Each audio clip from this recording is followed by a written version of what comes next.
Hello everybody welcome to the official channel of erudition studies. ਅੱਜ ਦੇ session ਦੇ ਵਿੱਚ ਅਸੀਂ ਪੋਲਿਟੀ ਦੀ ਥਿਊਰੀ ਦਾ ਡੇ 6 ਕਵਰ ਕਰਾਂਗੇ। ਇਸ ਦੇ ਤੁਹਾਨੂੰ ਪਹਿਲਾਂ ਹੀ 5 ਲੈਕਚਰਸ ਮਿਲ ਚੁੱਕੇ ਨੇ। ਓਕੇ, ਜਿਹੜੇ ਸਟੂਡੈਂਟ ਫਸਟ ਟਾਈਮ ਇਹ ਸੈਸ਼ਨ ਦੇਖ ਰਹੇ ਆ ਉਹਨਾਂ ਨੂੰ ਮੈਂ ਦੱਸ ਦਿਆਂ ਕਿ ਐਰੂਡੀਸ਼ਨ ਸਟੱਡੀਜ਼ ਦੇ ਉੱਪਰ ਅਸੀਂ ਇੱਕ ਸੀਰੀਜ਼ ਨੂੰ ਸਟਾਰਟ ਕੀਤਾ ਹੋਇਆ ਹੈ, ਜਿਸ ਦੇ ਵਿੱਚ ਅਸੀਂ ਪੋਲਿਟੀ ਦੀ ਥਿਊਰੀ ਨੂੰ ਬਹੁਤ ਹੀ ਜ਼ਿਆਦਾ ਡਿਟੇਲ ਦੇ ਵਿੱਚ ਐਂਡ ਵਿਦ ਐਗਜ਼ਾਮਪਲਸ ਕਵਰ ਕਰਦੇ ਹਾਂ। ਠੀਕ ਹੈ, और यूपीएससी ਦਾ ਪ੍ਰੀਲਿਮਸ ਤੱਕ ਦਾ ਲੈਵਲ ਜੋ ਹੈ ਅਸੀਂ ਉਸ ਨੂੰ ਕਵਰ ਕਰ ਰਹੇ ਹਾਂ। ਓਕੇ, ਇਸ ਦਾ ਮਤਲਬ ਪੰਜਾਬ ਦੇ ਸਟੇਟ ਦਾ ਐਗਜ਼ਾਮ ਕੋਈ ਵੀ ਹੋਏ, ਐਨੀ ਐਗਜ਼ਾਮ ਨੇਮ ਇਟ, ਤੁਸੀਂ ਸਾਰੇ ਦੇ ਸਾਰੇ ਐਗਜ਼ਾਮ ਦੇ ਵਿੱਚ ਪੋਲਿਟੀ ਨੂੰ ਬੜੇ ਹੀ ਆਰਾਮ ਦੇ ਨਾਲ ਇੱਥੋਂ ਕਵਰ ਕਰ ਸਕਦੇ ਹੋ। ਠੀਕ ਹੈ, ਔਰ ਤੁਸੀਂ ਇੱਥੋਂ ਇੱਕ ਵਾਰ ਪੋਲਿਟੀ ਪੜ੍ਹ ਰਹੇ ਤਾਂ ਆਈ ਹੋਪ ਕਿ ਤੁਹਾਨੂੰ ਇਸ ਤੋਂ ਬਾਅਦ ਦੁਬਾਰਾ ਕਦੀ ਪੋਲਿਟੀ ਨੂੰ ਪੜ੍ਹਨ ਦੀ ਜ਼ਰੂਰਤ ਨਹੀਂ ਪਏਗੀ। ਓਕੇ, ਜਿਹੜੇ ਤੁਹਾਨੂੰ ਪਹਿਲੇ 5 ਜੋ ਡੇਜ਼ ਦਿੱਤੇ ਹੋਏ ਹੈ ਉਸ ਦੇ ਵਿੱਚ ਅਸੀਂ ਬੈਕਗਰਾਉਂਡ ਕੀਤੀ ਹੈ ਸਾਡੇ ਕਨਸਟੀਟਿਊਸ਼ਨ ਦੀ, ਸਾਡੀ ਕਨਸਟੀਟਿਊਐਂਟ ਅਸੈਂਬਲੀ ਨੂੰ ਦੇਖਿਆ ਸੀ, ਫਿਰ ਸਾਡੇ ਕਨਸਟੀਟਿਊਸ਼ਨ ਦੇ ਸੇਲੀਐਂਟ ਫੀਚਰਸ ਨੂੰ ਅਸੀਂ ਦੇਖਿਆ ਔਰ ਲਾਸਟ ਦੇ ਵਿੱਚ ਅਸੀਂ ਪ੍ਰੀਐਮਬਲ ਨੂੰ ਦੇਖਿਆ ਸੀ। ਓਕੇ, ਅੱਜ ਤੋਂ ਹੁਣ ਜੋ ਸਾਡਾ ਸਫ਼ਰ ਸਟਾਰਟ ਹੋਏਗਾ ਇਸ ਦੇ ਵਿੱਚ ਅਸੀਂ ਕਨਸਟੀਟਿਊਸ਼ਨ ਦੇ ਆਰਟੀਕਲਸ ਨੂੰ ਕਵਰ ਕਰਨਾ ਸਟਾਰਟ ਕਰਾਂਗੇ। ਠੀਕ ਹੈ,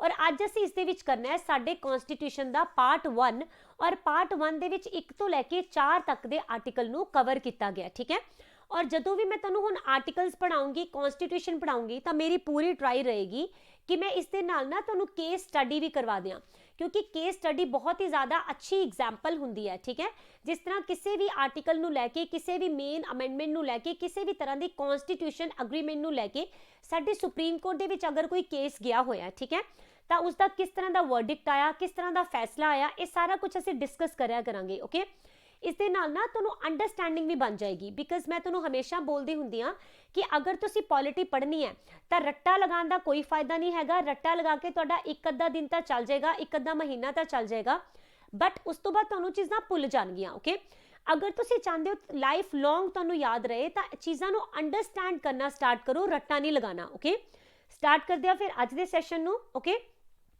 आई होप कि ਤੁਹਾਨੂੰ ਇਹ ਸੈਸ਼ਨ ਅੱਛੇ ਲੱਗਣਗੇ। ਅਗਰ ਅੱਛੇ ਲੱਗਣ ਤਾਂ ਫਿਰ ਇਹਨੂੰ ਜਲਦੀ ਤੋਂ ਜਲਦੀ ਸ਼ੇਅਰ ਕਰਨਾ ਆਪਣੇ ਸਟੱਡੀ ਗਰੁੱਪਸ ਦੇ ਵਿੱਚ, ਤਾਂ ਕਿ ਬਾਕੀ ਸਟੂਡੈਂਟ ਵੀ ਇਸ ਦਾ ਫਾਇਦਾ ਉਠਾ ਸਕਣ। ਓਕੇ, ਮੇਰਾ ਨਾਮ ਹੈ ਸ਼ੈਰਨ ਔਰ ਅੱਜ ਅਸੀਂ ਕਰਾਂਗੇ ਪਾਰਟ 1 ਆਰਟੀਕਲ 1 ਤੋਂ ਲੈ ਕੇ 4 ਤੱਕ। ਓਕੇ, ਜਦੋਂ ਤੁਸੀਂ ਸਾਡੇ ਕਨਸਟੀਟਿਊਸ਼ਨ ਦੇ ਸਭ ਤੋਂ ਪਹਿਲੇ ਆਰਟੀਕਲ ਨੂੰ ਦੇਖੋਗੇ ਤੁਹਾਨੂੰ ਇਸ ਦਾ ਨਾਮ ਯਾਦ ਰਹਿਣਾ ਚਾਹੀਦਾ, it is union and it's territory. ਠੀਕ ਹੈ, ਯਾਨੀ ਕਿ ਸਾਡੇ ਦੇਸ਼ ਦੀਆਂ ਟੈਰੀਟਰੀਜ਼ ਦੇ ਬਾਰੇ ਦੇ ਵਿੱਚ ਇਸ ਵਿੱਚ ਗੱਲ ਹੋਏਗੀ। ਓਕੇ, ਜਦੋਂ ਤੁਸੀਂ ਬਿਲਕੁਲ ਪਹਿਲੀ ਲਾਈਨ ਦੇ ਵਰਡਸ ਪਕੜੋਗੇ, ਇੰਡੀਆ ਦੈਟ ਇਜ਼ ਭਾਰਤ, ਤਾਂ ਇੱਥੋਂ ਦੇ ਕੁਐਸਚਨਸ ਪੁੱਛੇ ਜਾਂਦੇ ਹੁੰਦੇ ਸੀ ਪਹਿਲਾਂ ਵਾਲੇ। ਅਗਰ ਤੁਸੀਂ ਯੂਪੀਐਸਸੀ ਦੇ ਪ੍ਰੀਲਿਮਸ ਦੇ ਪੇਪਰ ਵੀ ਉਠਾ ਲੋਗੇ, ਪੀਸੀਐਸ ਦੇ ਪੇਪਰ ਉਠਾ ਲੋਗੇ, ਉਹਨਾਂ ਦੇ ਵਿੱਚ ਕੁਐਸਚਨ ਪੁੱਛਿਆ ਜਾਂਦਾ ਸੀ ਕਿ ਸਾਡੇ ਦੇਸ਼ ਦਾ ਆਫੀਸ਼ੀਅਲ ਨਾਮ ਕੀ ਹੈ, ਤਾਂ ਇਸ ਦਾ ਆਨਸਰ ਤੁਹਾਨੂੰ ਸਾਡੇ ਆਰਟੀਕਲ 1 ਦੀਆਂ ਪਹਿਲੇ ਹੀ ਵਰਡਸ ਵਿੱਚ ਮਿਲ ਜਾਂਦਾ ਹੈ, ਇੰਡੀਆ ਐਂਡ ਭਾਰਤ। ਠੀਕ ਹੈ, ਜਦੋਂ ਸਾਡੀ ਕਨਸਟੀਟਿਊਸ਼ਨ ਅਸੈਂਬਲੀ ਦੀਆਂ ਮੀਟਿੰਗਸ ਹੋਈਆਂ ਉਸ ਦੇ ਵਿੱਚ ਇਸ ਨਾਮ ਨੂੰ ਲੈ ਕੇ ਕਾਫੀ ਜ਼ਿਆਦਾ ਬਹਿਸ ਕੀਤੀ ਗਈ ਸੀ। ਠੀਕ ਹੈ, ਜਿਸ ਦੇ ਵਿੱਚ ਇਹਦੇ ਵਿੱਚ 2 ਧੜੇ ਬਣੇ ਸੀ, ਇੱਕ ਸੀਗਾ ਜੋ ਕਿ ਟ੍ਰੈਡੀਸ਼ਨਲ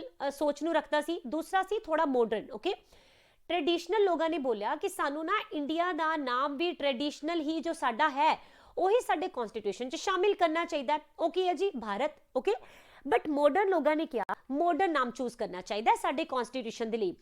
ਸਾਡੇ ਫਿਰ ਕਨਸਟੀਟਿਊਸ਼ਨ ਦੇ ਮੇਕਰਸ ਨੇ ਬੋਲਿਆ ਕੋਈ ਪ੍ਰੋਬਲਮ ਨਹੀਂ, ਅਸੀਂ ਦੋਨੋਂ ਹੀ ਪ੍ਰੋਬਲਮ ਸੋਲਵ ਕਰ ਦਿੰਦੇ ਹਾਂ। ਅਸੀਂ ਲਿਆ ਟ੍ਰੈਡੀਸ਼ਨ ਪਲਸ ਮਾਡਰਨਿਟੀ ਦਾ ਮਿਕਸਚਰ। ਓਕੇ, ਅਸੀਂ ਦੋਨੋਂ ਹੀ ਨਾਮ ਅਡਾਪਟ ਕਰ ਲਏ, ਯਾਨੀ ਕਿ India that is Bharat. Okay, ਇਹ ਤੁਸੀਂ ਯਾਦ ਰੱਖੋਗੇ। ਅੱਗੇ ਚੱਲੋਗੇ ਤਾਂ ਲਿਖਿਆ ਹੋਇਆ shall be a union of states. ਇਸ ਦਾ ਮਤਲਬ ਹੈ ਕਿ ਕਾਫੀ ਸਾਰੀਆਂ ਸਟੇਟਸ ਦੀ ਯੂਨੀਅਨ ਦੇ ਨਾਲ ਸਾਡਾ ਇੰਡੀਆ ਬਣਿਆ, ਯਾਨੀ ਕਿ ਕਾਫੀ ਸਾਰੀਆਂ ਸਟੇਟਸ ਨੇ ਮਿਲ ਕੇ ਇੱਕ ਇੰਡੀਆ ਦਾ ਨਿਰਮਾਣ ਕੀਤਾ ਹੈ। ਠੀਕ ਹੈ, ਬਟ ਇਸ ਦਾ ਮਤਲਬ ਇਹ ਹੈ ਕਿ ਅਸੀਂ ਯੂਨੀਅਨ ਆਫ ਸਟੇਟਸ ਹੈਗੇ ਆ, ਅਸੀਂ ਫੈਡਰੇਸ਼ਨ ਆਫ ਸਟੇਟਸ ਨਹੀਂ ਹੈਗੇ। ਵੈਸੇ ਥੋੜੇ ਬਹੁਤ ਸਾਡੇ ਇੱਥੇ ਗਵਰਨਮੈਂਟ ਦੇ ਵਿੱਚ ਫੈਡਰਲ ਰੂਲਸ ਵੀ ਫੋਲੋ ਹੁੰਦੇ ਆ, ਅਸੀਂ ਕੀਤੇ ਹੋਏ ਆ ਤੇ ਅੱਗੋਂ ਵੀ ਕਰਾਂਗੇ। ਪਰ ਅਗਰ ਤੁਸੀਂ ਕਨਸਟੀਟਿਊਸ਼ਨ ਦੇਖੋਗੇ, ਸਾਡੇ ਕਨਸਟੀਟਿਊਸ਼ਨ ਦੇ ਵਿੱਚ ਨਹੀਂ ਬੋਲਿਆ ਗਿਆ ਕਿ ਇੰਡੀਆ ਫੈਡਰਲ ਹੈ, ਪਲੀਜ਼ ਇਹ ਯਾਦ ਰੱਖਣਾ। ਓਕੇ, ਸਾਡੇ ਕਨਸਟੀਟਿਊਸ਼ਨ 'ਚ ਗੱਲ ਕੀਤੀ ਗਈ ਹੈ we are union of states. Okay, alright. ਇਸ ਤੋਂ ਬਾਅਦ ਜਦੋਂ ਅਸੀਂ ਥੋੜਾ ਅੱਗੇ ਚੱਲਦੇ ਹਾਂ ਤਾਂ ਇੱਥੇ ਮੈਂਸ਼ਨ ਕੀਤੀਆਂ ਗਈਆਂ ਇੰਡੀਆ ਦੀਆਂ ਟੈਰੀਟਰੀਜ਼, ਯਾਨੀ ਕਿ ਸਾਡੇ ਇੰਡੀਆ ਦੇ ਟੈਰੀਟਰੀ ਦੇ ਵਿੱਚ ਕੀ ਚੀਜ਼ਾਂ ਸ਼ਾਮਿਲ ਹੋਣਗੀਆਂ। ਤਾਂ ਇਹਦੇ ਵਿੱਚ ਨਾ ਇਸ ਦੇ 3 ਪਾਰਟ ਦਿਖਾਏ ਗਏ ਨੇ। 2 ਤਾਂ ਸਾਨੂੰ ਈਜ਼ਲੀ ਪਤਾ ਹੀ ਹੈ, ਸਾਡੀਆਂ ਸਾਰੀਆਂ ਦੀਆਂ ਸਾਰੀਆਂ ਸਟੇਟਸ ਔਰ ਸਾਡੀਆਂ ਸਾਰੀਆਂ ਦੀਆਂ ਸਾਰੀਆਂ ਯੂਟੀਜ਼ ਇਹ ਸ਼ਾਮਿਲ ਹੋ ਜਾਣਗੀਆਂ। ਇੱਥੇ ਇੱਕ ਤੀਸਰੀ ਚੀਜ਼ ਬੋਲੀ ਗਈ ਹੈ ਕਿ ਉਹ ਸਾਰੀਆਂ ਹੀ ਟੈਰੀਟਰੀਜ਼ ਜੋ ਫਿਊਚਰ ਦੇ ਵਿੱਚ ਇੰਡੀਆ ਐਕਵਾਇਰ ਕਰੇਗਾ, ਠੀਕ ਹੈ, ਇੰਡੀਆ ਦਾ ਕਬਜ਼ਾ ਫਿਊਚਰ ਦੇ ਵਿੱਚ ਜਾ ਕੇ ਜਿਹੜੇ ਵੀ ਰੀਜਨ ਦੇ ਉੱਪਰ ਹੋਏਗਾ ਉਹ ਆਟੋਮੈਟਿਕਲੀ ਸਾਡੇ ਇੰਡੀਆ ਦੀ ਟੈਰੀਟਰੀ ਦੇ ਵਿੱਚ ਸ਼ਾਮਿਲ ਹੋ ਜਾਏਗਾ। ਓਕੇ, ਹੁਣੇ ਅਸੀਂ ਇਹ ਦੇਖਿਆ ਕਿ ਜੋ ਇੰਡੀਆ ਹੈ, ਠੀਕ ਹੈ, ਉਹਦੇ ਵਿੱਚ ਜਿਹੜੀਆਂ ਵੀ ਟੈਰੀਟਰੀਜ਼ ਫਿਊਚਰ ਦੇ ਵਿੱਚ ਐਕਵਾਇਰ ਕੀਤੀਆਂ ਜਾਣਗੀਆਂ ਉਹ ਵੀ ਸਾਰੀਆਂ ਸ਼ਾਮਿਲ ਹੋਣਗੀਆਂ, ਹੈ ਨਾ। ਤਾਂ ਫਿਰ ਅਸੀਂ ਕਿਹੜੇ ਵੇਜ਼ ਦੇ ਨਾਲ ਇੰਡੀਆ ਦੀ ਟੈਰੀਟਰੀ ਦੇ ਵਿੱਚ ਐਕਵਾਇਰ ਕਰ ਸਕਦੇ ਹਾਂ ਦੂਸਰੀਆਂ ਕੰਟਰੀਜ਼ ਦੀਆਂ ਟੈਰੀਟਰੀਜ਼ ਨੂੰ। ਦੇਖੋ, ਤਾਂ ਇਹ ਤੁਹਾਨੂੰ ਸਾਰੇ ਮੈਂ ਓਫੀਸ਼ੀਅਲ ਨੇਮ ਦਿੱਤੇ ਹੋਏ ਨੇ। ਜਿਸ ਤਰ੍ਹਾਂ ਕਿ ਸਭ ਤੋਂ ਪਹਿਲੇ ਨੰਬਰ ਦੇ ਉੱਪਰ ਬੋਲਿਆ ਗਿਆ ਹੈ ਕਿ ਅਗਰ ਕੋਈ ਵੀ ਦੇਸ਼ ਆਪਣੀ ਮਰਜ਼ੀ ਦੇ ਨਾਲ ਜਾਂ ਕੋਈ ਵੀ ਏਰੀਆ ਆਪਣੀ ਮਰਜ਼ੀ ਦੇ ਨਾਲ ਇੰਡੀਆ ਦੇ ਵਿੱਚ ਸ਼ਾਮਿਲ ਹੋਣਾ ਚਾਹੇ ਤਾਂ ਉਹ ਇੰਡੀਆ ਦੀ ਟੈਰੀਟਰੀ ਦੇ ਵਿੱਚ ਚਲਾ ਜਾਏਗਾ, ਠੀਕ ਹੈ। ਦੂਸਰੇ ਨੰਬਰ ਦੇ ਉੱਪਰ ਆਕੂਪੇਸ਼ਨ ਦਾ ਮਤਲਬ ਹੈ ਕਿ ਸਾਡੀ ਆਰਮੀ ਅਗਰ ਕਿਸੇ ਦੇਸ਼ ਦੇ ਉੱਪਰ ਕਬਜ਼ਾ ਕਰ ਲੈਂਦੀ ਹੈ ਤਾਂ ਉਹ ਵੀ ਸਾਡਾ ਹੋ ਜਾਏਗਾ। ਐਕੁਇਜ਼ੀਸ਼ਨ ਦੇ ਵਿੱਚ ਆਏਗਾ ਕਿ ਅਗਰ ਕੋਈ ਵੀ ਦੇਸ਼ ਸਾਨੂੰ ਆਪਣੀ ਟੈਰੀਟਰੀ ਵੇਚ ਦੇਵੇ, ਯਾਨੀ ਕਿ ਅਸੀਂ ਉਹਦੇ ਕੋਲੋਂ ਬਾਏ ਕਰ ਲਈਏ, ਖਰੀਦ ਲਈਏ, ਠੀਕ ਹੈ। ਆਫਟਰ ਦੈਟ प्रेस्क्रिप्शन का मतलब है कि कोई सॉवरेन कंट्री ने अपनी टैरीटरी इंडिया ਨੂੰ ट्रांसफर कर ਦਿੱਤੀ है और काफ़ी लंबे समय तो बाद फिर इंडिया ने इसਨੂੰ एक्वायर कर लिया। ओके, एक्रीशन ਦੇ ਵਿੱਚ ਆਏਗਾ सपोज इंडिया ਦੀ ਇਹ ना वाटर टैरीटरी है, ठीक है, और ਇੱਥੇ ਕੋਈ आइलैंड बनना स्टार्ट हो गया ਤਾਂ देखो ਇਹ वाला जियोग्राफिकल एरिया ਸਾਡਾ ਹੀ ਹੈ ਨਾ, ਤਾਂ ਇੱਥੇ ਇਹ वाला ਜਿਹੜਾ आइलैंड ਬਣਿਆ ਆਟੋਮੈਟਿਕਲੀ ਇੰਡੀਆ ਦੀ ਟੈਰੀਟਰੀ ਦੇ ਵਿੱਚ ਹੀ ਸ਼ਾਮਿਲ ਮੰਨਿਆ ਜਾਏਗਾ। ਓਕੇ, ਇਸ ਤੋਂ ਬਾਅਦ ਸਬਜੂਗੇਸ਼ਨ, ਇਸ ਦਾ ਮਤਲਬ ਹੈ ਕਿ ਲੀਗਲੀ ਅਸੀਂ ਕਿਸੇ ਵੀ ਟੈਰੀਟਰੀ ਨੂੰ एक्वायर कर लिया या कंट्रोल कर लिया, ठीक है। लास्ट के ऊपर आ जाएगा कॉन्क्वेस्ट। कॉन्क्वेस्ट ਦੇ ਵਿੱਚ ਦੋਨੋਂ ਹੀ ਚੀਜ਼ਾਂ ਸ਼ਾਮਿਲ ਹੋਣਗੀਆਂ, ਕਹਿਣ ਦਾ ਮਤਲਬ ਆਕੂਪੇਸ਼ਨ ਵੀ ਔਰ ਸਬਜੂਗੇਸ਼ਨ ਵੀ। ਇਸ ਦੇ ਵਿੱਚ ਕੀ ਹੋਏਗਾ, ਅਸੀਂ ਆਰਮੀ ਦੇ ਥਰੂ ਪਹਿਲਾਂ ਤਾਂ ਕਬਜ਼ਾ ਕੀਤਾ ਕਿਸੇ ਏਰੀਆ ਦੇ ਉੱਪਰ, ਬਾਅਦ ਦੇ ਵਿੱਚ ਲੀਗਲੀ ਵੀ ਅਸੀਂ ਉਸਦੇ ਟਾਈਟਲ ਰਾਈਟਸ ਲੈ ਲਏ, ਠੀਕ ਹੈ। ਤਾਂ ਇਹ ਤੁਸੀਂ ਯਾਦ ਰੱਖੋਗੇ ਕਿ ਨੋ ਡਾਊਟ ਸਾਡਾ ਇੰਡੀਆ ਸਟੇਟਸ ਨੂੰ ਮਿਲਾ ਕੇ ਬਣਿਆ, ਪਰ ਜਦੋਂ ਸਟਰੋਂਗ ਹੋਣ ਦੀ ਗੱਲ ਹੋਏਗੀ ਤਾਂ ਸਾਡੀ ਸੈਂਟਰ ਜ਼ਿਆਦਾ ਸਟਰੋਂਗ ਹੋਏਗੀ। अगर किसी भी चीज़ के उपर किसी फैसले के उपर स्टेट एंड सेंटर दे विच कोई मतभेद होएगा तो साडे सेंटर दी मन्नी जाएगी, ठीक है जी। ओके, इस तो बाद हैगा आ इंडिया जो है यह इनडिस्ट्रक्टिबल यूनियन हैगा डिस्ट्रक्टिबल स्टेट्स दे नाल। इसदा सिंपल जा मीनिंग समझो कि जो साडी सेंटर है, असी हुणे कीता ना स्ट्रोंग है, बिल्कुल स्ट्रोंग है, साडी सेंटर दे विच चेंजिस नहीं कीते जा सकते, साडी सेंटर नूं कदी खत्म नहीं कीता जा सकता, ठीक है। बट अगर तुसी स्टेट्स की गल करोगे तो इन्हां नूं खत्म किया जा सकता है। ओके, जिस दे बारे असी जदों अगों पढ़ांगे ना आर्टिकल 3 तो उस दे विच मैं तुहानूं दसांगी। ओके, सकदे हो तुसी बोलोगे कि मैम स्ट्रोंग सेंटर तो फैडरल गवर्नमेंट का हिस्सा हुंदा है ते तुसी हुणे कहा कि साडे constitution they which federation of state word का यूज़ ही नहीं किया गया, असी तो यूनियन ऑफ स्टेट्स यूज़ किया है। बिल्कुल सही है। तो तुसी पिछला थोड़ा जिहा याद करके देखो, जदों असी सेलीएंट फीचर्स कीते सी कॉन्स्टिट्यूशन दे उदों भी असी फैडरल नहीं बोलिया सी, असी की बोलिया सी साडा कॉन्स्टिट्यूशन क्वैसी फैडरल है ना, यानी कि साडे इत्थे फैडरल सिस्टम भी हैगा और नॉन फैडरल भी है, राइट। तो इसलिए तुसी याद रखोगे फैडरल सिस्टम की तरह ही साडी जिहड़ी सेंटर है ये बहुत ज़्यादा स्ट्रोंग हुंदी है। ओके, आई होप कि तुहानूं इत्थे समझ आ गया होएगा। ऑल राइट, तो इस दे नाल ना तुसी एक चीज़ ना कंपेयर करके देखोगे तुहानूं थोड़ा जिहा होर ईजली समझ आ जाएगा। तुसी ना इदां करो, इंडिया एंड अमेरिका नूं कंपेयर करो जरा।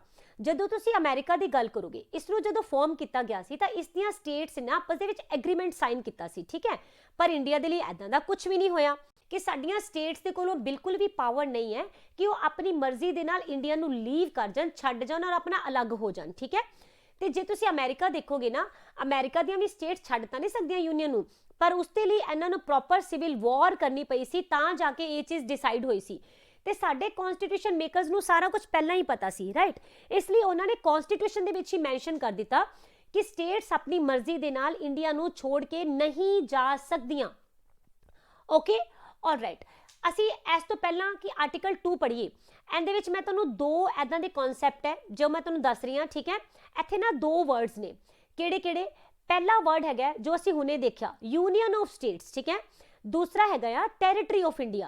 जदों तुसी यूनियन ऑफ इंडिया की गल करोगे तो यह हैगा आ छोटा कॉन्सैप्ट, पर जदों तुसी टैरीटरी ऑफ इंडिया की गल करोगे ना तो यह इहदे नालों थोड़ा जा ब्रॉडर कॉन्सैप्ट रहेगा। ओके, यूनियन ऑफ इंडिया दे विच शामिल किया जाता है सिर्फ और सिर्फ साडियां स्टेट्स नूं, ठीक है। पर जिहड़ी साडी टैरीटरी है इस दे विच शामिल किया जाता है स्टेट्स नूं भी, यूटीज़ नूं भी, और आने वाले टाइम दे विच इंडिया जिहड़ियां भी टैरीटरीज़ नूं एक्वायर करेगा ਉਹ ਸਾਰੀਆਂ ਵੀ ਟੈਰੀਟਰੀ ਆਫ ਇੰਡੀਆ ਦੇ ਵਿੱਚ ਸ਼ਾਮਿਲ ਹੁੰਦੀਆਂ, ਠੀਕ ਹੈ। ਤਾਂ ਇਹਨਾਂ ਦੋਨੋਂ ਵਰਡਸ ਨੂੰ ਸੇਮ ਨਹੀਂ ਸਮਝ ਲੈਣਾ। ਓਕੇ, ਇਸ ਤੋਂ ਬਾਅਦ ਹੁਣ ਸਾਡੀ ਵਾਰੀ ਆ ਜਾਂਦੀ ਆ ਆਰਟੀਕਲ 2 ਦੀ। ਤਾਂ ਆਰਟੀਕਲ 2 ਦਾ ਜੋ ਬੇਸ ਹੈ ਅਸੀਂ ਆਲਮੋਸਟ ਆਰਟੀਕਲ 1 ਦੇ ਵਿੱਚ ਦੇਖ ਹੀ ਲਿਆ। ਜਿਹੜਾ ਆਰਟੀਕਲ 2 ਹੈ ਉਹ ਸਾਡੇ ਪਾਰਲੀਮੈਂਟ ਨੂੰ ਦੋ ਤਰ੍ਹਾਂ ਦੀਆਂ ਪਾਵਰਸ ਦਿੰਦਾ ਹੈ, ਠੀਕ ਹੈ। ਪਹਿਲੀ ਪਾਵਰ ਹੈ ਕਿ ਪਾਰਲੀਮੈਂਟ ਕਿਸੇ ਵੀ ਸਟੇਟ ਨੂੰ ਇੰਡੀਆ ਦੇ ਵਿੱਚ ਸ਼ਾਮਿਲ ਕਰ ਸਕਦੀ ਹੈ।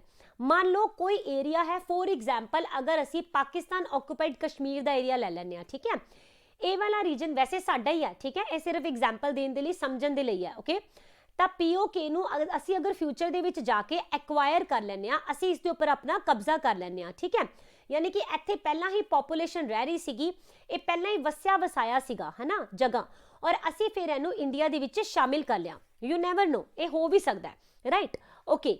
सैकेंड, मान लो कि कोई ऐदा दा इलाका है जिस दे उपर किसी भी देश का कंट्रोल ही नहीं हैगा, ठीक है, किते दूर जाके है, किसी इंडियन ओशन दे विच कोई आइलैंड है जिसनों किसी ने एक्वायर नहीं किया होया, ठीक है, तो इंडिया धीरे धीरे करके की करता है, अपनी उत्थे कोई लोगों को भेज के और उत्थे कोई बस्ती वगैरह वसा लैंदा है और इनू क्लेम कर लैंदा है, ठीक है, तो इनू भी शामिल किया जा सकता है, यानी कि न्यू जगह नू भी शामिल किया जा सकता है, ओके।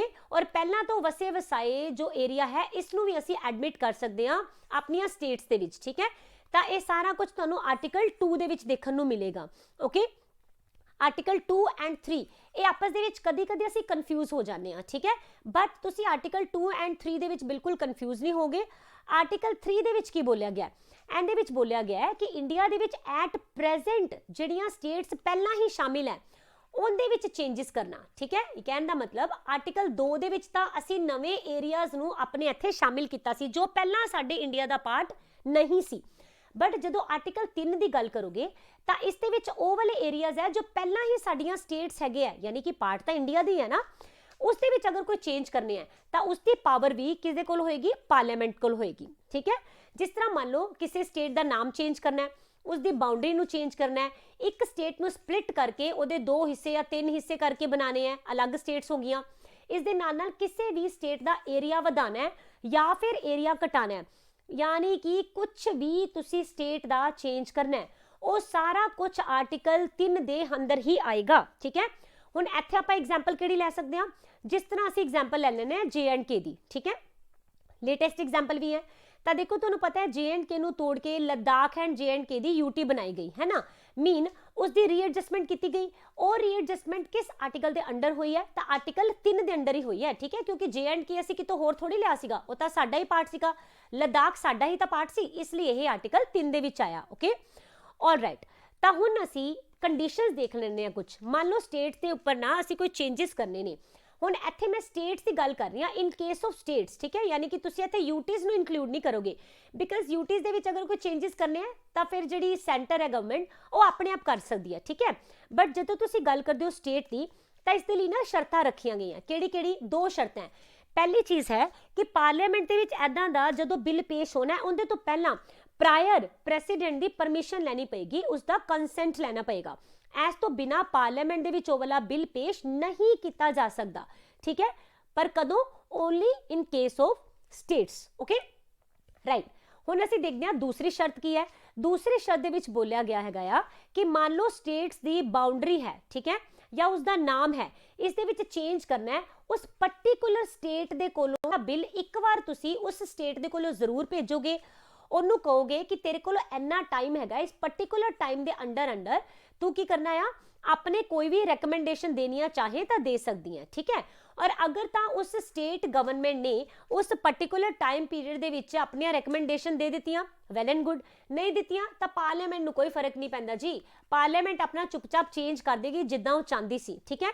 मान लो अगर स्टेट ने कहा कि पार्लीमेंट जो भी बिल बना लिया इनू ये मंजूर नहीं हैगा, ये नहीं चाहते कि इन्हां दे स्टेट दे विच चेंजिस होण, ठीक है, ताकि फिर पार्लीमेंट चुप करके इस बिल नूं खत्म कर दिंदी है, बिल्कुल भी नहीं, चलनी फिर भी पार्लीमेंट दी है, ठीक है, मंजूर कर दो तां भी ठीक है, नहीं करते तां भी कोई ना, असीं तां जी तुहानूं इसलिए भेज दिता क्योंकि तुसीं स्टेट दे लोकां दे नुमाइंदे हो, ठीक है, तो इसलिए तुहानूं पता होना चाहिए कि तुहाडी स्टेट विच इह वाले चेंजिस होने वाले हैं, बट अल्टीमेट जिहड़ी पावर है ना इस मामले विच इह साडी पार्लीमेंट दे कोल ही रहिंदी है, समझ गए। हुण मान लो मैं तुहानूं क्या सीगा, कई बारी पार्लीमेंट नूं तरस आ जाता है कि ठीक है स्टेट जो कह रही है ना कुछ कुछ बैटर लगता पाया, क्यों ना इहनूं दोबारा रीकनसीडर कर लिया जाए एक बार, ठीक है, तो फिर मीटिंग्स होणगियां और इत्थे बहस होएगी, ठीक है, पार्लीमेंट दे विच, और उस तो बाद फिर कुछ चेंजिस करके तो फिर उस तो बाद इहनूं पास किया जाएगा, ताकि चेंजिस करन तो बाद दोबारा तो फिर स्टेट्स नूं भेजना पेगा, रैफर करना पेगा, नहीं, एक बारी करता बहुत है, उस तो बाद डायरैक्ट इहनूं पास कर दिता जाएगा, समझ गए। तो हुण देखो स्टेट्स दे विच किन्ने चेंजिस हो रहे हैं, सारे चेंजिस कौन कर रही है, पार्लीमेंट कर रही है ना, ਇਸੇ ਕਰਕੇ ਹੀ ਅਸੀਂ ਜਦੋਂ ਆਰਟੀਕਲ 1 ਪੜਿਆ ਸੀ ਉਦੋਂ ਮੈਂ ਤੁਹਾਨੂੰ ਬੋਲਿਆ ਸੀਗਾ ਕਿ ਇੰਡੀਆ ਇਨਡਿਸਟਰਕਟੇਬਲ ਯੂਨੀਅਨਸ ਆਫ ਡਿਸਟਰਕਟੇਬਲ ਸਟੇਟਸ ਹੈ, ਠੀਕ ਹੈ, ਯਾਨੀ ਸਾਡੀਆਂ ਸਟੇਟਸ ਦੇ ਵਿੱਚ ਚੇਂजेस ਆ ਸਕਦੇ ਨੇ। ਓਕੇ ਰਾਈਟ, ਹੁਣ ਅਸੀਂ ਦੇਖਦੇ ਹਾਂ ਆਰਟੀਕਲ 4। ਆਰਟੀਕਲ 4 ਦੇ ਵਿੱਚ ਕਿਹਾ ਗਿਆ ਆ ਕਿ ਜਿੰਨੇ ਵੀ ਚੇਂजेस ਆਰਟੀਕਲ 1 ਦੇ ਵਿੱਚ ਕੀਤੇ ਗਏ ਜਾਂ ਫਿਰ ਆਰਟੀਕਲ 2 ਦੇ ਅੰਡਰ ਕੀਤੇ ਗਏ, ਠੀਕ ਹੈ, ਉਹਨਾਂ ਨੂੰ ਅਸੀਂ ਆਰਟੀਕਲ 368 ਦੇ ਅੰਡਰ ਸਾਡੇ ਕਨਸਟੀਟਿਊਸ਼ਨ ਦੇ ਵਿੱਚ ਹੋਈਆਂ ਅਮੈਂਡਮੈਂਟ ਨਹੀਂ ਮੰਨਾਂਗੇ, ਠੀਕ ਹੈ। ਜਦੋਂ ਅਸੀਂ ਅੱਗੇ ਜਾ ਕੇ ਆਰਟੀਕਲ 368 ਕਰਨਾ ਨਾ, ਉਦੋਂ ਮੈਂ ਤੁਹਾਨੂੰ ਦੱਸਾਂਗੀ ਕਿ ਜਦੋਂ ਵੀ ਸਾਡੇ ਸੰਵਿਧਾਨ ਦੇ ਵਿੱਚ ਕੁਝ ਸੋਧਾਂ ਕੀਤੀਆਂ ਜਾਣਗੀਆਂ, ਅਮੈਂਡਮੈਂਟ ਕੀਤੀਆਂ ਜਾਣਗੀਆਂ, ਤਾਂ ਉਸ ਦੇ ਲਈ ਨਾ ਕੁਝ ਪਾਰਟਿਕੂਲਰ ਰੂਲਸ ਹੁੰਦੇ ਨੇ, ਜਿਸ ਤਰ੍ਹਾਂ ਕਿ ਮੈਜੋਰਿਟੀ ਦੇ ਵਿੱਚ ਤੁਹਾਨੂੰ ਵੋਟਾਂ ਮਿਲਣੀਆਂ ਚਾਹੀਦੀਆਂ ਆ, ਠੀਕ ਹੈ, ਸਪੈਸ਼ਲ ਮੈਜੋਰਿਟੀ ਵੀ ਹੋ ਸਕਦੀ ਹੈ, ਸਿੰਪਲ ਵੀ ਹੋ ਸਕਦੀ ਹੈ, ਯਾਨੀ ਕਿ ਇੱਕ ਤਰੀਕੇ ਦੇ ਨਾਲ ਇੱਕ ਸਿਸਟਮ ਨੂੰ ਫੋਲੋ ਕਰਕੇ ਅਮੈਂਡਮੈਂਟ ਕੀਤੀਆਂ ਜਾਂਦੀਆਂ, ਠੀਕ ਹੈ। ਪਰ ਜਦੋਂ ਤੁਸੀਂ ਆਰਟੀਕਲ 4 ਦੇਖੋਗੇ, ਇਸ ਦੇ ਵਿੱਚ ਬੋਲਿਆ ਗਿਆ ਹੈ ਕਿ ਆਰਟੀਕਲ 368 ਦੇ ਅੰਡਰ ਤੁਹਾਨੂੰ ਅਮੈਂਡਮੈਂਟ ਕਰਕੇ ਆਰਟੀਕਲ 1 ਔਰ 2 ਦੇ ਵਿੱਚ ਚੇਂजेस ਨਹੀਂ ਕਰਨੇ ਪੈਣੇ, ਡੋਂਟ ਵਰੀ, ਇਹ ਆਰਾਮ ਨਾਲ ਹੋ ਜਾਣਗੇ, ਠੀਕ ਹੈ। ਤਾਂ ਹੁਣ ਅਸੀਂ ਇਸ ਗੱਲ ਨੂੰ ਜਦੋਂ ਦੇਖਿਆ ਤਾਂ ਸਾਡੇ ਨਾ ਪਾਸ ਦੇ ਵਿੱਚ ਇਹਦੇ ਉੱਪਰ ਲੈ ਕੇ ਬੜਾ ਪੰਗਾ ਹੋ ਗਿਆ ਸੀਗਾ। ਕਿਦਾਂ? ਇੰਡੀਆ ਔਰ ਪਾਕਿਸਤਾਨ ਦੀ ਜਦੋਂ ਬਾਰਡਰ ਲਾਈਨ ਬਣੀ ਸੀ ਹੈ ਨਾ 1947 ਦੇ ਵਿੱਚ, ਸਾਨੂੰ ਪਤਾ ਹੈ ਉਹ ਰੈੱਡ ਕਲਿਫ ਨੇ ਬਣਾਈ ਸੀ, ਰਾਈਟ। ਹੁਣ ਇਹ ਵਾਲਾ ਜਦੋਂ ਰੈੱਡ ਕਲਿਫ ਕਮਿਸ਼ਨ ਬਣਾਇਆ ਗਿਆ ਸੀ ਨਾ, ਉਹਨੂੰ ਟਾਈਮ ਬਹੁਤ ਥੋੜਾ ਦਿੱਤਾ ਗਿਆ ਸੀਗਾ ਇਹ ਸਾਰੀ ਦੀ ਸਾਰੀ ਬਾਰਡਰ ਨੂੰ ਫੋਕੇਟ ਕਰਨਾ, ਆਲਰਾਈਟ। ਤੇ ਉਸ ਤੋਂ ਬਾਅਦ ਨਾ ਰੈੱਡ ਕਲਿਫ ਨੇ ਬੋਲਿਆ ਵੀ ਮਾਊਂਟਬੈਟਨ ਨੂੰ ਕਿ ਮੇਰੇ ਕੋਲ ਟਾਈਮ ਬਹੁਤ ਘੱਟ ਹੈਗਾ, ਐਨੇ ਘੱਟ ਟਾਈਮ ਦੇ ਵਿੱਚ ਐਨੀ ਵੱਡੀ ਬਾਉਂਡਰੀ ਨੂੰ ਮੈਂਸ਼ਨ ਕਰਨਾ ਮੇਰੇ ਲਈ ਪੋਸੀਬਲ ਨਹੀਂ ਹੈ। ਪਰ ਤੁਹਾਨੂੰ ਪਤਾ ਉਸ ਟਾਈਮ ਦੇ ਹਾਲਾਤ ਕਿੱਦਾਂ ਦੇ ਸੀਗੇ, ਹੈ ਨਾ, ਚਾਰਾਂ ਪਾਸੇ ਮਾਰਕਟ ਹੋ ਰਹੀ ਸੀਗੀ ਦੇਸ਼ ਦੀ ਵੰਡ ਦੇ ਟਾਈਮ ਦੇ ਉੱਪਰ, ਇਸ ਲਈ ਉਹਨਾਂ ਨੂੰ ਲੱਗਾ ਕਿ ਨਹੀਂ ਟਾਈਮ ਨਹੀਂ ਹੈਗਾ, do your best in less time, okay. ਤਾਂ ਫਿਰ ਰੈੱਡ ਕਲਿਫ ਨੇ ਓਬਵੀਅਸਲੀ ਉਹਨੇ ਟਾਈਮ ਦੇ ਵਿੱਚ ਹੀ ਆਪਣੇ ਵੱਲੋਂ ਬੈਸਟ ਕੀਤਾ, ਪਰ ਉਹਦੇ ਵਿੱਚ ਜਦੋਂ ਟਾਈਮ ਘੱਟ ਹੋਏਗਾ ਹੈ ਨਾ, ਤਾਂ ਕੁਛ ਨਾ ਕੁਛ ਤਾਂ ਪ੍ਰੋਬਲਮਸ ਰਹਿ ਹੀ ਜਾਣਗੀਆਂ, ਬਿਲਕੁਲ। ਤਾਂ ਕੁਛ ਮਿਸਟੇਕਸ ਹੋਣੀਆਂ ਸੁਭਾਵਿਕ ਹੀ ਸੀ। ਫਿਰ ਕੀ ਸੀਗਾ? ਤਾਂ ਇੱਕ ਨਾ ਏਰੀਆ ਸੀਗਾ ਜਿਸ ਦਾ ਨਾਮ ਹੈਗਾ ਆ ਬੈਰੂਬੈਰੀ, ਠੀਕ ਹੈ। ਅੱਜ ਕੱਲ ਅਗਰ ਤੁਸੀਂ ਦੇਖੋਗੇ ਤਾਂ ਇਹ ਹੈਗਾ ਆ ਬੰਗਲਾਦੇਸ਼ ਦੇ ਵਿੱਚ, ਰਾਈਟ। ਇੱਕ ਏਰੀਆ ਹੈਗਾ ਆ ਜਲਪਾਈਗੁੜੀ, ਓਕੇ, ਉਸ ਡਿਸਟ੍ਰਿਕਟ ਦਾ ਇਹ ਪਾਰਟ ਹੁੰਦਾ ਸੀਗਾ ਔਰ ਉਸ ਟਾਈਮ ਦੇ ਉੱਪਰ ਇਹ ਈਸਟ ਪਾਕਿਸਤਾਨ ਦੇ ਵਿੱਚ ਸੀਗਾ। ਇਹ ਗੱਲ ਹੈਗੀ ਆ ਅਪਰੋਕਸੀਮੇਟਲੀ 1959-60 ਦੀ, ਠੀਕ ਹੈ। ਤਾਂ ਬੇਰੂਬਰੀ 2 ਥਾਣਾ ਜੋ ਸੀ ਨਾ, ਇਹ ਸੀਗਾ ਜੀ ਇੰਡੀਆ ਦੇ ਕੰਟਰੋਲ ਦੇ ਵਿੱਚ। ਬਟ ਓਫੀਸ਼ੀਅਲੀ ਅਗਰ ਤੁਸੀਂ ਰੈੱਡ ਕਲਿਫ ਦੀ ਗੱਲ ਕਰੋਗੇ ਤਾਂ ਉਹਨੇ ਡਾਕੂਮੈਂਟ ਦੇ ਵਿੱਚ ਇੰਡੀਆ ਦੇ ਨਾਮ ਦੇ ਉੱਪਰ ਏਰੀਆ ਲਿਖਿਆ ਹੀ ਨਹੀਂ, ਠੀਕ ਹੈ। ਤਾਂ ਇੰਡੀਆ ਇਹਨੂੰ ਕੰਟਰੋਲ ਕਰ ਰਿਹਾ ਸੀ, ਤਾਂ ਪਾਕਿਸਤਾਨ ਨੂੰ ਤਾਂ ਮਿਰਚਾਂ ਲੱਗਣੀਆਂ ਸੀ। ਉਹਨੇ ਕਿਹਾ ਕਿ ਨਾ ਜੀ ਨਾ, ਇਹ ਤਾਂ ਬਹੁਤ ਗਲਤ ਗੱਲ ਹੈ, ਤੁਹਾਡੇ ਡਾਕੂਮੈਂਟ ਦੇ ਵਿੱਚ ਤਾਂ ਮੈਂਸ਼ਨ ਹੀ ਨਹੀਂ ਹੈ, ਤਾਂ ਫਿਰ ਇਹ ਤੁਹਾਡਾ ਕਿੱਦਾਂ ਹੋ ਗਿਆ? ਇਹ ਤਾਂ ਜੀ ਪਾਕਿਸਤਾਨ ਦਾ ਏਰੀਆ ਹੈਗਾ, ਠੀਕ ਹੈ। ਤਾਂ ਫਿਰ ਇੰਡੀਆ ਦੀ ਗਵਰਨਮੈਂਟ ਨੇ, ਸੈਂਟਰ ਗਵਰਨਮੈਂਟ ਨੇ ਡਿਸਾਈਡ ਕੀਤਾ ਕਿ ਐਦਾਂ ਕਰਦੇ ਹਾਂ ਕਿ ਇਹ ਜੋ ਬੇਰੂਬੇਰੀ 2 ਥਾਣਾ ਆ, ਇਹਨੂੰ ਅਸੀਂ ਨਾ 2 ਪਾਰਟਸ ਦੇ ਵਿੱਚ ਡਿਵਾਈਡ ਕਰ ਦਿੰਦੇ ਹਾਂ, ਠੀਕ ਹੈ। ਇੱਕ ਪਾਰਟ ਚਲਾ ਜਾਏਗਾ ਇੰਡੀਆ ਕੋਲੋਂ ਤੇ ਜਿਹੜਾ ਦੂਸਰਾ ਪਾਰਟ ਹੈ ਇਹ ਚਲਾ ਜਾਏਗਾ ਪਾਕਿਸਤਾਨ ਕੋਲੋਂ, ਦੈਟ ਇਜ਼ ਇਟ। ਉਹਦੇ ਲਈ ਇਹਨਾਂ ਨੇ ਹਵਾਲਾ ਦਿੱਤਾ ਸੀ ਆਰਟੀਕਲ 3 ਦਾ, ਓਕੇ। ਪਰ ਜਿਹੜੇ ਇੰਡੀਅਨ ਸੀ ਨਾ, ਜਾਂ ਫਿਰ ਜਿਹੜੀ ਵੈਸਟ ਬੰਗਾਲ ਵਾਲੀ ਜਿਹੜੀ ਗਵਰਨਮੈਂਟ ਸੀ, ਉਹ ਬਿਲਕੁਲ ਨਹੀਂ ਚਾਹੁੰਦੀ ਸੀਗੀ ਕਿ ਇਹ ਵਾਲਾ ਏਰੀਆ ਪਾਕਿਸਤਾਨ ਕੋਲ ਜਾਏ। ਓਬਵੀਅਸਲੀ ਅਸੀਂ ਇਮੋਸ਼ਨਲੀ ਅਟੈਚ ਹੋ ਜਾਂਦੇ ਹਾਂ ਜਦੋਂ ਕੋਈ ਵੀ ਲੈਂਡ ਦੀ ਗੱਲ ਹੁੰਦੀ ਹੈ ਨਾ, ਤਾਂ ਉਹਦੇ ਨਾਲ ਉੱਥੇ ਦੇ ਲੋਕ ਅਟੈਚਡ ਸੀਗੇ, ਤਾਂ ਇਸ ਲਈ ਇਹ ਵਾਲਾ ਕੇਸ ਚਲਾ ਗਿਆ ਡਾਇਰੈਕਟ ਸੁਪਰੀਮ ਕੋਰਟ ਕੋਲੋਂ, ਓਕੇ। ਤਾਂ ਸੁਪਰੀਮ ਕੋਰਟ ਨੇ ਉਦੋਂ ਫਿਰ ਬੋਲਿਆ ਆਰਟੀਕਲ 3 ਦਾ ਯੂਜ਼ ਤੁਸੀਂ ਉਸ ਟਾਈਮ ਦੇ ਉੱਪਰ ਕਦੀ ਨਹੀਂ ਕਰ ਸਕਦੇ ਜਦੋਂ ਤੁਸੀਂ ਆਪਣੇ ਇੰਡੀਆ ਦਾ ਕੋਈ ਵੀ ਏਰੀਆ ਫੋਰਨ ਕੰਟਰੀ ਨੂੰ ਦੇ ਰਹੇ ਹੋ, ਠੀਕ ਹੈ। ਤੁਸੀਂ ਆਪਣਾ ਹਿੱਸਾ ਨਹੀਂ ਦੇ ਸਕਦੇ, ਓਕੇ। ਕਹਿੰਦੇ ਪਾਕਿਸਤਾਨ ਨੂੰ ਦੇਣਾ ਹੀ ਦੇਣਾ, ਤਾਂ ਉਹਦੇ ਲਈ ਤੁਸੀਂ ਆਰਟੀਕਲ 3 ਦਾ ਯੂਜ਼ ਨਹੀਂ ਕਰੋਗੇ, ਤੁਸੀਂ ਪ੍ਰੋਪਰ ਇੱਕ ਕਨਸਟੀਟਿਊਸ਼ਨ ਦੇ ਵਿੱਚ ਅਮੈਂਡਮੈਂਟ ਕਰੋਗੇ ਤਾਂ ਜਾ ਕੇ ਉਹ ਵਾਲਾ ਏਰੀਆ ਪਾਕਿਸਤਾਨ ਨੂੰ ਦੇ ਸਕਦੇ ਹੋ, ਠੀਕ ਹੈ। ਤਾਂ ਫਿਰ ਉਦੋਂ ਸਾਡੀ 9th ਨੰਬਰ ਦੀ ਕਨਸਟੀਟਿਊਸ਼ਨਲ ਅਮੈਂਡਮੈਂਟ ਕੀਤੀ ਗਈ 1960 ਦੇ ਵਿੱਚ, ਰਾਈਟ।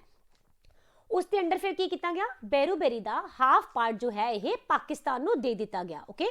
ਪਰ 1969 ਦੇ ਵਿੱਚ ਜਾ ਕੇ ਸੁਪਰੀਮ ਕੋਰਟ ਨੇ ਇੱਕ ਹੋਰ ਵਰਡਿਕਟ ਦਿੱਤਾ ਔਰ ਇਹਨਾਂ ਨੇ ਬੋਲਿਆ ਕਿ ਅਗਰ ਇੰਡੀਆ ਦਾ ਕੋਈ ਹਿੱਸਾ ਕਿਸੇ ਫੋਰਨ ਕੰਟਰੀ ਦੇ ਵਿੱਚ ਨਹੀਂ ਜਾ ਰਿਹਾ, ਹੁਣ ਇੱਥੇ ਨਹੀਂ ਦੀ ਗੱਲ ਹੋ ਰਹੀ ਹੈ, ਠੀਕ ਹੈ, ਤਾਂ ਇਹੋ ਜਿਹੇ ਕੇਸ ਦੇ ਵਿੱਚ ਨਾ ਤੁਹਾਨੂੰ ਅਮੈਂਡਮੈਂਟ ਕਰਨ ਦੀ ਕੋਈ ਜ਼ਰੂਰਤ ਨਹੀਂ ਹੈ, ਠੀਕ ਹੈ। ਤੇ ਦੂਜੀ ਕੰਟਰੀ ਦੇ ਨਾਲ ਜੋ ਵੀ ਤੁਹਾਡੇ ਲੈਂਡ ਡਿਸਪਿਊਟ ਹੈ ਉਹ ਤੁਸੀਂ ਸਿੰਪਲ ਐਗਜ਼ੀਕਿਊਟਿਵ ਐਕਸ਼ਨ ਦੇ ਨਾਲ ਵੀ ਸੈਟਲ ਕਰ ਸਕਦੇ ਹੋ। ਪਰ ਸ਼ਰਤ ਇਹ ਹੈਗੀ ਹੈ ਕਿ ਇੰਡੀਆ ਦਾ ਕੋਈ ਵੀ ਰੀਜਨ ਦੂਸਰੀ ਕੰਟਰੀ ਦੇ ਵਿੱਚ ਨਹੀਂ ਜਾਣਾ ਚਾਹੀਦਾ, ਅਸੀਂ ਉੱਥੇ ਨਹੀਂ ਦੇ ਸਕਦੇ, ਠੀਕ ਹੈ, ਸਮਝ ਗਏ। ਇਹ ਸੀਗਾ ਫਿਰ ਸਾਡਾ ਈਸਟ ਪਾਕਿਸਤਾਨ ਦਾ ਬੇਰੂਬੇਰੀ ਕੇਸ। ਹੁਣ ਇਸ ਤੋਂ ਬਾਅਦ ਆ ਜਾਂਦੀ ਹੈ 11th ਅਮੈਂਡਮੈਂਟ, ਠੀਕ ਹੈ। ਇਹ ਕੀ ਹੈ? ਇਹ ਵੀ ਸਾਡੇ ਲਈ ਬਹੁਤ ਇੰਪੋਰਟੈਂਟ ਹੈ। ਦੇਖੋ ਇੱਥੇ ਨਾ ਇੱਕ ਐਗਰੀਮੈਂਟ ਸੀਗਾ, ਇਹ ਐਗਰੀਮੈਂਟ ਤੋਂ ਤੁਹਾਨੂੰ ਹੋਰ ਵੀ ਜ਼ਿਆਦਾ ਇਹ ਕਨਸੈਪਟ ਕਲੀਅਰ ਹੋ ਜਾਏਗਾ। ਸਾਡੇ ਇੱਥੇ ਜਦੋਂ 100ਵੀਂ ਅਮੈਂਡਮੈਂਟ ਕੀਤੀ ਗਈ ਸੀ ਨਾ, ਇਹ ਹੋਈ ਸੀਗੀ 2015 ਦੇ ਵਿੱਚ। ਓਕੇ, ਇਹਦੇ ਵਿੱਚ ਬੰਗਲਾਦੇਸ਼ ਐਂਡ ਇੰਡੀਆ ਦੀਆਂ ਗਵਰਨਮੈਂਟ ਦੇ ਵਿੱਚ ਆਪਸ ਦੇ ਵਿੱਚ ਇੱਕ ਲੈਂਡ ਬਾਉਂਡਰੀ ਐਗਰੀਮੈਂਟ ਸਾਈਨ ਕੀਤਾ ਗਿਆ ਸੀ, ਠੀਕ ਹੈ, ਜਿਸ ਦੇ ਨਾਲ ਇੰਡੀਆ ਦੀਆਂ ਕੁਝ ਜੋ ਟੈਰੀਟਰੀ ਸੀਗੀਆਂ ਇਹ ਬੰਗਲਾਦੇਸ਼ ਨੂੰ ਦਿੱਤੀਆਂ ਗਈਆਂ ਔਰ ਬੰਗਲਾਦੇਸ਼ ਦੀਆਂ ਕੁਝ ਟੈਰੀਟਰੀਜ਼ ਇੰਡੀਆ ਨੇ ਲੈ ਲਈਆਂ ਸੀ, ਠੀਕ ਹੈ। ਅਗਰ ਤੁਸੀਂ ਕਾਊਂਟਿੰਗ ਦੇਖੋਗੇ ਤਾਂ ਇੰਡੀਆ ਨੇ 111 ਐਨਕਲੇਵਸ ਹੈਗੇ ਆ ਜੋ ਕਿ ਬੰਗਲਾਦੇਸ਼ ਨੂੰ ਦਿੱਤੇ ਸੀਗੇ ਤੇ ਬੰਗਲਾਦੇਸ਼ ਨੇ 51 ਐਨਕਲੇਵ ਦਿੱਤੇ ਸੀਗੇ, ਠੀਕ ਹੈ, ਮਤਲਬ ਇੰਡੀਆ ਨੂੰ। ਤਾਂ ਉਸ ਟਾਈਮ ਦੇ ਉੱਪਰ ਨਾ ਇਹ ਬੋਲਿਆ ਗਿਆ ਕਿ ਇਹ ਤਾਂ ਬੜੀ ਗਲਤ ਗੱਲ ਹੈ, ਇੰਡੀਆ ਨੇ ਤਾਂ ਜੀ ਆਪਦੇ ਨਾਲੋਂ ਡਬਲ ਜਿਹੜੇ ਏਰੀਆਜ਼ ਹੈਗੇ ਆ ਇਹ ਬੰਗਲਾਦੇਸ਼ ਨੂੰ ਦਿੱਤੇ। ਪਰ ਤੁਸੀਂ ਸਮਝੋ, ਮੰਨ ਲਓ ਇਹ ਇੰਡੀਆ ਦਾ ਏਰੀਆ ਸੀਗਾ, ਠੀਕ ਹੈ, ਔਰ ਇਹ ਸੀਗਾ ਬੰਗਲਾਦੇਸ਼ ਦਾ ਏਰੀਆ। ਓਕੇ, ਤਾਂ ਉਸ ਟਾਈਮ ਕੀ ਹੁੰਦਾ ਸੀਗਾ, ਬੰਗਲਾਦੇਸ਼ ਦੇ ਵਿੱਚ ਨਾ ਕੁਝ ਇੱਕ ਐਦਾਂ ਦੇ ਏਰੀਆ ਸੀਗੇ, ਇਹ ਏਰੀਆਜ਼ ਦੇ ਵਿੱਚ ਨਾ ਰਹਿੰਦੇ ਸੀਗੇ ਇੰਡੀਅਨ ਲੋਕ। ਓਕੇ, ਇਹ ਏਰੀਆ ਕਿੰਨੇ ਸੀਗੇ? 51। ਓਕੇ, ਤੇ ਜਦੋਂ ਤੁਸੀਂ ਇੰਡੀਆ ਵਿੱਚ ਦੇਖੋਗੇ ਤਾਂ ਇੰਡੀਆ ਦੇ ਵਿੱਚ 111 ਐਦਾਂ ਦੇ ਏਰੀਆ ਸੀ, ਐਨਕਲੇਵ ਸੀਗੇ, ਜਿਨ੍ਹਾਂ ਦੇ ਵਿੱਚ ਨਾ ਬੰਗਲਾਦੇਸ਼ੀ ਲੋਕ ਰਹਿੰਦੇ ਸੀਗੇ। ਓਕੇ, ਤਾਂ ਹੁਣ ਇਹਦੇ ਨਾਲ ਸਾਡਾ ਜਿਹੜਾ ਬਾਰਡਰ ਹੈ ਉਹ ਪ੍ਰੋਪਰ ਤਰੀਕੇ ਦੇ ਨਾਲ ਮੈਂਸ਼ਨ ਨਹੀਂ ਹੋ ਪਾ ਰਿਹਾ ਸੀਗਾ। ਤਾਂ ਫਿਰ ਉਸ ਟਾਈਮ ਤੇ ਕੀ ਸੀਗਾ, ਇਹਨਾਂ ਬੰਗਲਾਦੇਸ਼ੀ ਲੋਕਾਂ ਦੇ ਕਰਕੇ ਕੁਝ ਨਾ ਬੰਗਲਾਦੇਸ਼ ਤੋਂ ਹੋਰ ਵੀ ਲੋਕ ਇੱਥੇ ਨੂੰ ਪਲਾਇਨ ਕਰਨਾ ਸਟਾਰਟ ਹੋ ਗਏ। ਇਹਨਾਂ ਨੇ ਧੀਰੇ ਕਰਕੇ ਨਾ ਇੰਡੀਆ ਦੇ ਵਿੱਚ ਹੀ ਵਸਣਾ ਸਟਾਰਟ ਕਰਤਾ, ਠੀਕ ਹੈ। ਤਾਂ ਫਿਰ ਇਹਦੇ ਨਾਲ ਜਿਹੜੀਆਂ ਸਾਡੀਆਂ ਨਾਰਥ ਈਸਟਰਨ ਸਟੇਟ ਹੈ, ਇੱਥੇ ਦੇ ਲੋਕਾਂ ਨੇ ਬਹੁਤ ਇਸ਼ੂ ਉਠਾਇਆ ਕਿ ਇਹ ਤਾਂ ਗਲਤ ਹੈ, ਸਾਡੇ ਇੱਥੇ ਤਾਂ ਵੈਸੇ ਸਾਰੇ ਬੰਗਲਾਦੇਸ਼ੀ ਹੀ ਇਕੱਠੇ ਹੋ ਰਹੇ ਆ, ਠੀਕ ਹੈ, ਸਾਨੂੰ ਫਿਰ ਆਪਣੇ ਜਿਹੜੇ ਰਿਸੋਰਸਿਸ ਹੈ ਉਹ ਘੱਟ ਪੈ ਰਹੇ ਨੇ, ਠੀਕ ਹੈ। ਤਾਂ ਫਿਰ ਉਸ ਟਾਈਮ ਦੇ ਉੱਪਰ ਸਾਡੀ ਜਿਹੜੀ ਗਵਰਨਮੈਂਟ ਹੈ ਉਹਨਾਂ ਨੇ ਇਹੀ ਸੋਲੂਸ਼ਨ ਨਿਕਾਲਿਆ ਕਿ ਇੱਕ ਨਾ ਐਗਰੀਮੈਂਟ ਸਾਈਨ ਕਰਦੇ ਆ, ਠੀਕ। ਤਾਂ ਉਸ ਟਾਈਮ ਦੇ ਉੱਪਰ ਲੱਗ ਰਿਹਾ ਸੀਗਾ ਕਿ ਨਹੀਂ ਜੀ ਇਹ ਤਾਂ ਸਹੀ ਐਗਰੀਮੈਂਟ ਨਹੀਂ ਸੀਗਾ, ਬਟ ਨਹੀਂ, ਐਦਾਂ ਨਹੀਂ ਹੈ। ਅੱਜ ਦੀ ਡੇਟ ਦੇ ਵਿੱਚ ਤੁਸੀਂ ਦੇਖੋਗੇ ਤਾਂ ਇਸ ਦੇ ਨਾਲ ਸਾਡੀ ਜਿਹੜੀ ਪ੍ਰੋਪਰ ਬੰਗਲਾਦੇਸ਼ ਔਰ ਇੰਡੀਆ ਦੀ ਜਿਹੜੀ ਬਾਰਡਰ ਹੈ ਇਹ ਪ੍ਰੋਪਰ ਸੀਲ ਹੋ ਗਿਆ, ਠੀਕ ਹੈ। ਕਿ ਇਹ 2015 ਦੇ ਵਿੱਚ ਯੈਸ ਕੀਤਾ ਔਰ 2015 ਦੇ ਵਿੱਚ ਹੀ ਓਕੇ ਹੋ ਗਿਆ, ਐਦਾਂ ਨਹੀਂ ਸੀਗਾ। ਇਸ ਦੇ ਲਈ 2011 ਦੇ ਵਿੱਚ ਨਾ ਇੱਕ ਪ੍ਰੋਟੋਕੋਲ ਸਾਈਨ ਕੀਤਾ ਗਿਆ ਸੀਗਾ ਬੰਗਲਾਦੇਸ਼ ਐਂਡ ਇੰਡੀਆ ਦੇ ਵਿਚਕਾਰ। ਅੱਧਾ ਕੰਮ 2011 ਦੇ ਵਿੱਚ ਹੀ ਹੋ ਗਿਆ ਸੀਗਾ, ਠੀਕ ਹੈ। ਤੇ ਬਾਅਦ ਦੇ ਵਿੱਚ ਜਾ ਕੇ ਫਿਰ 2015 ਦੇ ਵਿੱਚ ਇਸ ਨੂੰ ਅਮਲੀ ਜਾਮਾ ਪਹਿਨਾ ਦਿੱਤਾ ਗਿਆ। ਤੇ ਤੁਹਾਨੂੰ ਪਤਾ ਹੀ ਹੈ ਵੈਸੇ ਵੀ ਕਿ ਇੰਡੀਆ ਔਰ ਬੰਗਲਾਦੇਸ਼ ਆਪਸ ਦੇ ਵਿੱਚ 4096 ਕਿਲੋਮੀਟਰ ਦੇ ਅਰਾਊਂਡ ਆਪਣਾ ਲੈਂਡ ਬਾਰਡਰ ਸ਼ੇਅਰ ਕਰਦੇ ਹੈ ਨਾ। ਤਾਂ ਇਸ ਦੇ ਲਈ ਇੰਨੇ ਸਾਰੇ ਵੱਡੇ ਬਾਰਡਰ ਦੇ ਵਿੱਚ ਇਹ ਵੀ ਪ੍ਰੋਬਲਮਸ ਨਿਕਲ ਸਕਦੀਆਂ ਸੀ, ਹੈ ਨਾ। ਤਾਂ ਇਸ ਤਰ੍ਹਾਂ ਕਰਕੇ ਫਿਰ ਇੰਡੀਆ ਔਰ ਬੰਗਲਾਦੇਸ਼ ਦੇ ਵਿੱਚ ਐਗਰੀਮੈਂਟ ਹੋਇਆ, ਸਮਝ ਗਏ। ਜਦੋਂ ਅਸੀਂ ਬੰਗਲਾਦੇਸ਼ ਦੇ ਨਾਲ ਇਹ ਵਾਲੇ ਐਗਰੀਮੈਂਟ ਸਾਈਨ ਕੀਤੇ ਸੀ ਉਸ ਟਾਈਮ ਦੇ ਉੱਪਰ ਸਾਡੀ ਸੈਂਟਰ ਗਵਰਨਮੈਂਟ ਨੇ ਇਕੱਲੇ ਨਹੀਂ ਇਹ ਵਾਲੇ ਸਾਰੇ ਡਿਸੀਜਨ ਲੈ ਲਏ ਸੀਗੇ। ਉਸ ਟਾਈਮ ਦੇ ਉੱਪਰ ਜਿਹੜੇ ਸਾਡੇ ਨਾਰਥ ਈਸਟਰਨ ਸਟੇਟ ਸੀਗੇ ਉਹਨਾਂ ਦੇ ਨਾਲ ਵੀ, ਉਹਨਾਂ ਦੀ ਗਵਰਨਮੈਂਟ ਦੇ ਨਾਲ ਵੀ ਪ੍ਰੋਪਰ ਡਿਸਕਸ਼ਨ ਕੀਤੀ ਗਈ ਸੀ। ਉਸ ਤੋਂ ਬਾਅਦ ਇਸ ਨੂੰ ਐਗਜ਼ੀਕਿਊਟ ਕੀਤਾ ਗਿਆ ਸੀਗਾ। ਓਕੇ, ਆਈ ਹੋਪ ਕਿ ਤੁਹਾਨੂੰ ਪਾਰਟ 1 ਅੱਛੀ ਤਰ੍ਹਾਂ ਪਤਾ ਚੱਲ ਗਿਆ ਹੋਵੇਗਾ। ਛੋਟੀ ਜੀ ਬਰੀਫਿੰਗ ਦੇਖ ਲੈਂਦੇ ਆ। ਪਹਿਲੇ ਦੀ ਗੱਲ ਕਰੋਗੇ ਤਾਂ ਪਹਿਲੇ ਦੇ ਵਿੱਚ ਸਾਡੀਆਂ ਇੰਡੀਆ ਦੀਆਂ ਟੈਰੀਟਰੀਜ਼ ਆਉਂਦੀਆਂ, ਠੀਕ ਹੈ। ਆਰਟੀਕਲ 2 ਦੇ ਵਿੱਚ ਗੱਲ ਕੀਤੀ ਗਈ ਹੈ ਕੋਈ ਵੀ ਨਵੀਂ ਚੀਜ਼ ਇੰਡੀਆ ਦੇ ਵਿੱਚ ਸ਼ਾਮਿਲ ਕਰਨੀ ਹੈ ਏਰੀਆ ਉਹ ਕਰ ਸਕਦੇ ਆ। ਆਰਟੀਕਲ 3 ਦੇ ਵਿੱਚ ਗੱਲ ਕੀਤੀ ਗਈ ਹੈ ਸਾਡੀਆਂ ਇਸ ਟਾਈਮ ਐਗਜ਼ਿਸਟਿੰਗ ਜਿਹੜੀਆਂ ਸਟੇਟਸ ਹੈ ਉਹਨਾਂ ਦੇ ਨਾਮ ਦੇ ਵਿੱਚ ਚੇਂਜ ਕਰਨਾ ਹੈ, ਉਹਨਾਂ ਦੇ ਬਾਰਡਰ ਦੇ ਵਿੱਚ ਚੇਂਜ ਕਰਨਾ ਹੈ, ਉਹਨਾਂ ਦੀ ਅਗਰ ਉਹਨਾਂ ਨੂੰ ਇੱਕ ਸਟੇਟ ਨੂੰ ਤੋੜ ਕੇ 2 ਬਣਾਉਣਾ ਹੈ ਜਾਂ 2 ਨੂੰ ਮਿਲਾ ਕੇ ਇੱਕ ਸਟੇਟ ਕਰਨਾ ਹੈ ਤਾਂ ਇਹ ਸਾਰਾ ਕੁਝ 3 ਆਰਟੀਕਲ ਦੇ ਵਿੱਚ ਹੋ ਸਕਦਾ ਹੈ, ਠੀਕ ਹੈ। ਔਰ ਆਰਟੀਕਲ 4 ਦੇ ਵਿੱਚ ਬੋਲਿਆ ਗਿਆ ਹੈ ਕਿ ਆਰਟੀਕਲ ਪਹਿਲੇ ਔਰ ਦੂਸਰੇ ਦੇ ਵਿੱਚ ਜਿੰਨਾ ਵੀ ਕੁਝ ਚੇਂਜਸ ਕੀਤੇ ਜਾਣਗੇ ਉਹਨਾਂ ਨੂੰ 368 ਆਰਟੀਕਲ ਦੇ ਅੰਡਰ ਅਮੈਂਡਮੈਂਟ ਨਹੀਂ ਮੰਨਿਆ ਜਾਏਗਾ। ਓਕੇ, ਤਾਂ ਇਹ ਸਾਰਾ ਕੁਝ ਹੋ ਗਿਆ ਫਿਰ ਸਾਡੇ ਚਾਰੋਂ ਹੀ ਆਰਟੀਕਲਸ ਦੇ ਵਿੱਚ। Thank you so much. ਔਰ ਅਗਰ ਤੁਹਾਨੂੰ ਇਹ ਸੈਸ਼ਨ ਅੱਛਾ ਲੱਗ ਰਿਹਾ ਹੈ ਤਾਂ ਆਪਣੇ ਫਰੈਂਡਸ ਐਂਡ ਫੈਮਿਲੀ ਦੇ ਵਿੱਚ ਇਸ ਨੂੰ ਸ਼ੇਅਰ ਜ਼ਰੂਰ ਕਰਨਾ। ਐਂਡ ਆਈ ਹੋਪ ਕਿ ਤੁਹਾਨੂੰ ਤੁਹਾਡੇ ਐਗਜ਼ਾਮ ਦੇ ਵਿੱਚ ਔਰ ਇਹਨਾਂ ਸੈਸ਼ਨਸ ਦੇ ਵਿੱਚੋਂ ਜ਼ਰੂਰ ਫਾਇਦਾ ਹੋਏਗਾ। Thank you, have a nice time, bye bye.